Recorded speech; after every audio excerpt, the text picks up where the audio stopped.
Hi everyone, it's Leandra. So today I'm going to be talking to you guys about two fabulous books. The two books are from a series called Crisanta Knight by Geanna Culbertson. The first one called Protagonist Bound, and the second one called The Severance Game, which is a book that I just finished just earlier today on my Kindle. I was lucky enough to get my hands on an ebook version of this book before the release date. The Severance Game is supposed to hit the shelves on December 6th, 2016. I'm also just going to be talking about the series in general because I don't think a lot of you guys must have heard about this series before. So I'm just going to give you guys a quick rundown about what the first book is about, and then at the end of the video I'll get into some very small spoilers from the first and second book, so you don't have to leave yet. I'll just give you guys a quick explanation about what the books are about, and also I'll tell you why you should read them. Earlier this year, I got Protagonist Bound. I got it from NetGalley, which is also where I got the Severance Game from, and I was just absolutely blown away by this series. Basically, the series is about a girl called Crisanta Knight. She is the daughter of Cinderella. She attends a school called Lady Agnew's School for Princesses and Other Female Protagonists. They live in a world called Book. So basically in this world, all of the fairy tales that we know and have read and have loved are actually real. So Cinderella exists, Peter Pan exists, Sleeping Beauty exists, Snow White exists, and then so on and so forth. Their children are also attending this very prestigious school where they have to learn how to become protagonists and princesses and sidekicks, and basically just get all the information and all the abilities that they can get in order to go on and have their own fairy tale. So in this world, you can either be one of two things. You're either a protagonist and you're destined to have your own story. Your destiny is basically written for you by this mystical person called the author who writes your book. And basically, the first thing that you hear from your book is your prologue prophecy. Your prologue prophecy is supposed to be like sort of a very short introduction. I think it usually consists of a couple sentences that rhyme, and it is supposed to tell you what your destiny is sort of supposed to look like. Once your prologue prophecy has been written, there is absolutely nothing you can do to change your destiny. So you're either destined to become a princess, you're either destined to become some sort of sidekick, or you can either be a common character, which is a character that is supposed to, live an ordinary life, but will help and support the protagonists in their own stories. Depending on what kind of a protagonist you are meant to be, which can either be a hero or a princess, you are supposed to follow the rules and regulations that come with that title. Since Crisanta is the daughter of Cinderella, she is considered to be a legacy. A legacy being a protagonist whose parents were protagonists and were also royal. Krissa, she is not very happy with her kind of legacy that she's supposed to fulfill. People are expecting her to become, is like her mother, a princess, someone who's very subordinate, someone who's very quiet and submissive and humble, and she's just not happy with it. She is very fierce, she is very tough, she likes wearing combat boots, and she has a magical wand which her fairy godmother Emma gave to her when she was very little. She doesn't like being told what to do, she likes making up her own mind, she likes, setting out her own goals and reaching them herself. She doesn't like people helping her. She wants to fight for her own destiny. So the thought of her having to become this princess and damsel in distress just completely repels her. And basically the series, and especially the first book and the second book, very much deal with her trying to find a way how to break out of her own destiny. In this school, she has two best friends who are her roommates, the first of which being SJ, Snow White Jr., who is Snow White's daughter, and Blue, who is Little Red Riding Hood's little sister. The two of them both have really different talents.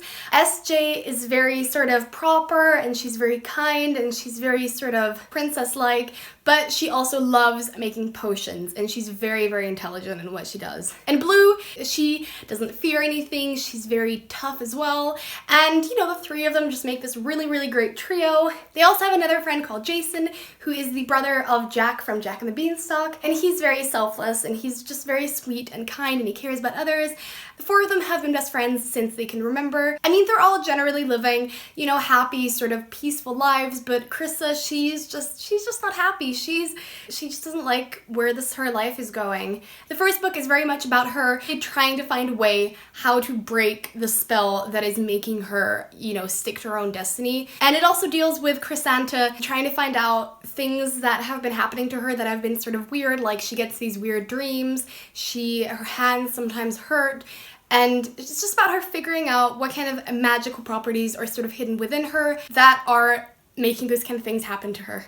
I can't really give too much of it away, otherwise that would be spoiling the second book. And I'm not sure whether this is actually a spoiler or not. I think this is a very, very mild spoiler. So if you don't like being spoiled about anything in any kind of context of a book before you read it, then just mute the screen until I stop raising my hand. And if you don't mind being spoiled on some very, very minor details, then I don't really think this is considered a spoiler. Basically, the first book deals with Krissa and Blue and SJ and Jason and Daniel trying to find a way how to break the author's spell. In order to do that, they have to get to the Index Lands, which is where the author resides.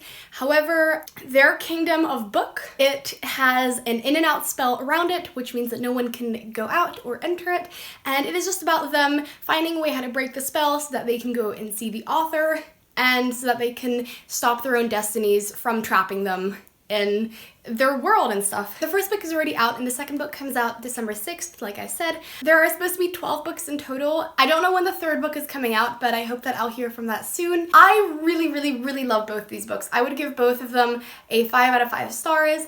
I really, really relate to Krissa. I relate to her, not wanting to be molded by someone, have someone else's expectations fall on you and crowd you and stop you from doing what you want to do yourself. Krissa, she really pisses me off sometimes. She's far from being perfect. And I think that while that might annoy certain people, I think reading about flawed characters is actually a really important thing for us to do because, none of us are perfect. It is through reading books and it is through hearing about other people's stories and having our own stories that we can grow from that. And that is what I just absolutely love about these books, is you can see Krissa growing into who she wants to become. Day by day, you can see her growing. And while she's very, very far from being the kind of person who she might want to be, I think that having that kind of a character development is really important in literature, and Geanna has just done that absolutely fabulously. What I also just love about these books is Krissa's narrative. Now, Krissa is an absolutely hilarious person to read. She brings a lot of sort of her humor, she brings a lot of sarcasm and her own toughness into the writing. I never got bored reading these books. That's also just one of the great aspects that I love about it, because having a first person narrative really, takes you in and stuff. There is a parallel to Earth and our world, and you see both parts of it. I'm pretty sure that in the later books, both Earth and book are gonna merge a bit more, hopefully. It's just really interesting to see that. It's interesting to see how they live, how those parallels run, what kind of differences and similarities they have, and how the worlds sort of, come together to bring a story, and how the two of them sort of relate together. And there are just a lot of mysteries that Krissa has to unravel, and that is just what I really love about these books. There's a lot of foreshadowing going on. I'm not going to tell you guys in what kind of a format, because that's something you guys should read about yourself. It's just really interesting to see certain aspects of the book sort of just come together to form this sort of storyline of Krissa and her friends trying to figure things out together. And it's just really fabulous, and I think Geanna has done an absolutely great job on it. And this book should really, really just go out into the world and be read by people and be loved by people and be cherished by people just as much as I loved and cherished it myself. And there's not really much else I can say which wouldn't necessarily be considered a spoiler, so I really, really, really hope you guys go and check it out. I will definitely leave the links of the two books down below. I'm going to be talking about the second book, The Severance Game. I don't necessarily know how many people will have read this book, but so if you want to stay and you don't mind getting spoiled on some very minor details, then you can stay. But if you don't like being spoiled at all, then I suggest you go. So bye, people who don't want to get spoiled. I would say that the second book's main theme is on trust. Crisanta is keeping a lot of secrets from her friends. It's just about Crisanta sort of, not being very honest with her friends, and just the way that it impacts her friendship with everyone, and the way that she sort of learns more about herself through that process. There's also part of the book where Crisanta's friends have to give up their biggest trait in their personality. They have to give that up for 14 days and basically live without that for 14 days. And it's just really interesting to see how, someone not being kind for 14 days, or someone not being selfless, or someone not being brave, how it can impact friendships and how it can destroy certain things, and how you can also sort of learn from that. And it's just really interesting. Now, there is a fifth character who I haven't mentioned yet, and that is Daniel. Now, Daniel is Jason's new roommate. Mark, who was Jason's earlier roommate. He disappeared without a trace. Daniel has taken his place. Crisanta and Daniel do not get along very well. They have started this hostility between them. Daniel is hiding a lot of things. You can definitely tell that from both books. There are a lot of secrets that he's keeping. There are a lot of sort of mysteries about where he's coming from, what his purpose is, why is he trying to help them on their quest. It's just really interesting to see that sort of unfold and just learn more things about each and every character bit by bit. What I also really liked is that it focused a lot on Krista and Daniel's sort of relationship.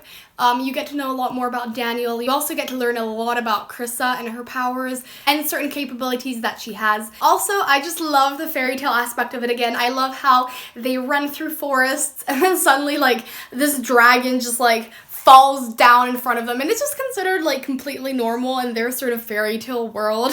There are a lot of sort of puns in the book that I think make it even funnier because, you know, we've grown up with these fairy tales, we know about the stories, we know about the characters, and it just makes the story that much more immersive, even though, you know, obviously living in a fairy tale world doesn't seem very realistic. It's just really, really fun to read. So if you just want to read something that's just really funny, that makes you think a lot, and that gives you a big adventure, then you should definitely read both Protagonist Bound and The Severance Game. I'm not really going to say any more because I don't want to spoil guys too much on this. It was definitely my cup of tea because I just love fairy tales.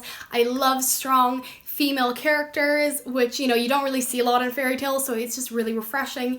And if you love friendships and, you know, seeing friendships get torn apart, see how they get revived, seeing them grow, seeing characters grow, and if you just like seeing sort of the sense of self-discovery and, you know, staying true to yourself, then you should definitely read these books as well. Please let me know if any of you guys do pick up the books. I would highly recommend it. So thank you so much for watching. I hope you guys enjoyed the video, and I hope to see you guys soon with another video. Bye! We could